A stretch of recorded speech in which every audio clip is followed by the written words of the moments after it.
تمام صد تعظیم و صد احتشام جملہ سادات کرام، بالخصوص عزت مآب محترم المقام پیر سید مبارک علی شاہ صاحب مدثر العالی، عزت مآب محترم المقام جناب پیر سید وجاہت حسین شاہ صاحب مدثر العالی، عزت مآب محترم المقام جناب پیر سید طاہر حلیم صاحب مدثر العالی و جملہ سادات کرام، علماء کرام، بالخصوص ہم سب کی محبتوں کے صدحہ لائق عزت مآب جناب علامہ مولانا منیر احمد ہاشمی صاحب، عزت مآب محترم المقام، اس دن ایک اشتہار میں بھی اسی طرح پڑھا، خطیب اہل سنت جناب علامہ حافظ زبیر صاحب مدثر العالی و دیگر ثناخانان مصطفیٰ، حاضرین و ناظرین و سامعین، آج ہم سبھی جناب سردار ذیشان صاحب جن کے بزرگوار ہیں جناب سردار فضل الرحمان صاحب، ان کے ہاں ماہانہ گوشہ درود کے زیر اہتمام جو مجلس ذکر و دعا ہے، اس پروگرام کے اندر ہم حاضر خدمت ہیں، جس کا عنوان آپ سماعت فرما چکے کہ جناب سیدہ طیبہ طاہرہ بی بی خاتون جنت سلام اللہ تعالی علیہ، ان کی شان و عظمت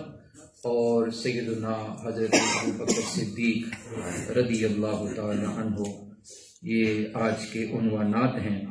دعا فرمائیں کہ رب کریم میری زبان پر کلمت الحق جاری فرمائے اور ہم سب کو حق سچ سننے، سمجھنے، سمجھ کر عمل پیرا ہونے کی توفیق عطا فرمائے۔ تو ہر چند دو موضوعات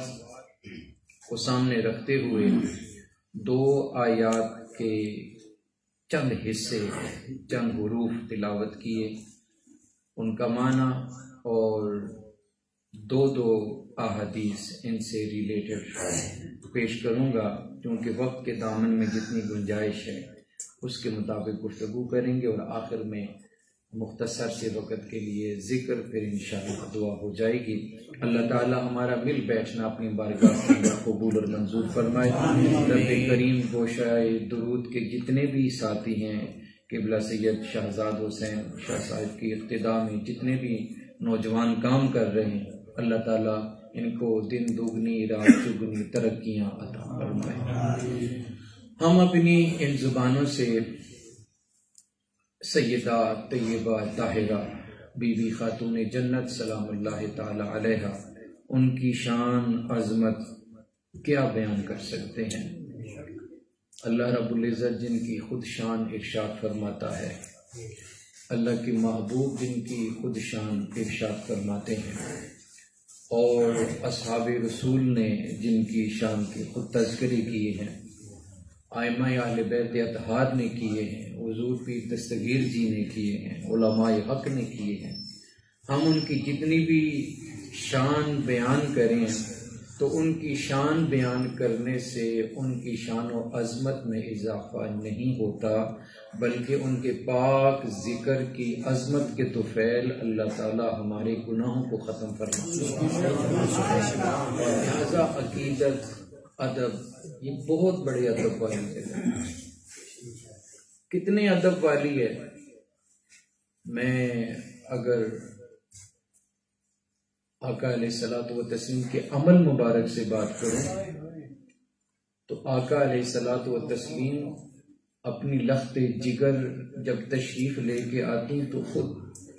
کھڑے ہو جاتے تھے۔ ہماری سیاستہ کے اندر روایات موجود ہیں کہ آقا علیہ الصلوۃ والتسلیم ان کا کھڑے ہو کے استقبال کرتے ہیں۔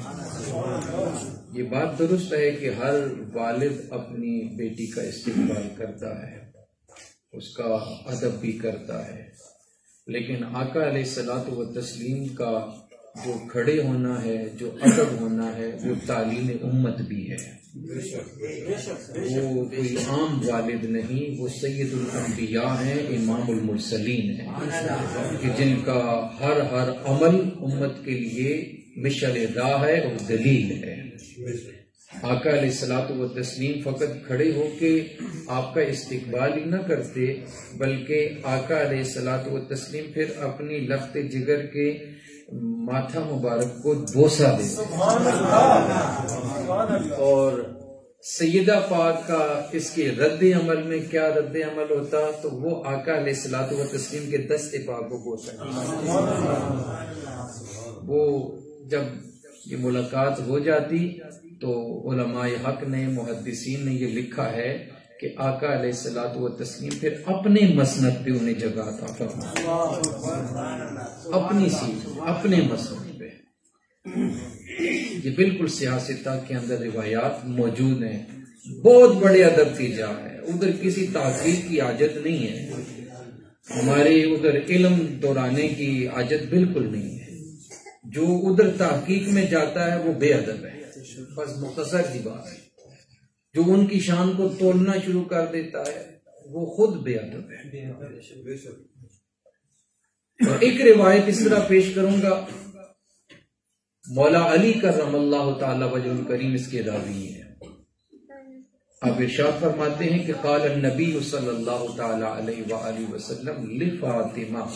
علیہ السلام۔ امام حاکم نیشابوری نے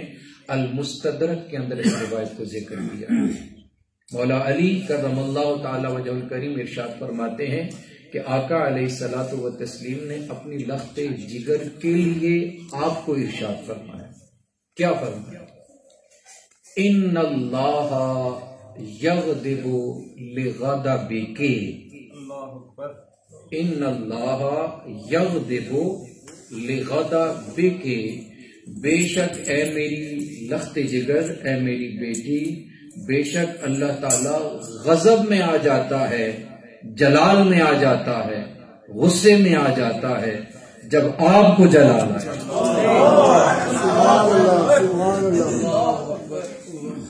جس پر آپ غصہ ہو جائیں، آپ کو جلال آ جائے۔ ان اللہ یغضب، اللہ کو بھی اس وقت جلال آ جاتا ہے۔ یہاں سے خود اپنے رات کی تاریکی میں جب باوضو ہو کے سو جائیں نا تو پھر اپنا علم، اپنی فکر اور اپنے خیالات میں اس بات کو سوچنا ہے کہ سیدہ طیبہ طاہرہ حافظہ راقیہ ساجدہ سرکار کی لخت جگر اور امام الانبیاء سید الانبیاء اللہ کے محبوب کا پاک فرمان، اور المستدرک کے اندر امام حاکم اس روایت کو صحیح سند کے ساتھ ارشاد فرماتے ہیں کہ یہ روایت راوی کے اعتبار سے بھی درست ہے، متن کے اعتبار سے بھی درست ہے، درایت کے اعتبار سے بھی درست ہے، روایت کے اعتبار سے بھی درست ہے۔ اصول حدیث کے جتنے بھی قوانین ہیں اس حدیث پاک پر لگائے گئے، اس حدیث پاک پر کسی قسم کا کوئی ذوق نہیں پایا جاتا، کوئی کمزوری نہیں پائی جاتی کہ لجپال آقا نے فرمایا کہ بے شک اللہ اس وقت غضبناک ہو جاتا ہے کہ جب اے میری بیٹی آپ کو غصہ آ جائے۔ اور آقا علیہ الصلوۃ والتسلیم نے ارشاد فرمایا وَيَرْضِي لِرِضَاكِ، اور اللہ تعالیٰ اس وقت راضی ہو جاتا ہے، اس سے راضی ہو جاتا ہے جس سے میری بیٹی آپ راضی ہو جاتے ہیں۔ میری بات سنی بھی ہے یقینی طور پر آپ نے، اور سمجھنے کی کوشش بھی کریں کہ بے شک اللہ اس سے ناراض ہے جس سے سیدہ طیبہ طاہرہ ناراض ہیں، اور اللہ اس سے راضی ہے جس سے سیدہ طیبہ طاہرہ راضی ہے۔ بس اللہ کو راضی کرنا ہے تو سیدہ کو راضی کر، سیدہ کو راضی کر، اور اگر سیدہ ناراض ہیں تو ساری زندگی سجدے میں گزار، خدا کی عزت کی قسم لجپال آقا کا فرمان ہے کہ خدا تجھ سے راضی نہیں ہے۔ سرکار کی لخت جگر راضی تو اللہ راضی، کسی فرقے کی ترجمانی نہیں ہے، خدا کی عزت کی قسم حق بیان کر رہا ہوں۔ کاش کہ تیرے دل میں اتر جائے میری بات، اللہ اس سے راضی جس سے سیدہ طیبہ طاہرہ راضی ہے، اور اللہ اس سے ناراض جس سے سیدہ طیبہ طاہرہ. میں ان کی شان و عظمت کیا بیان کروں.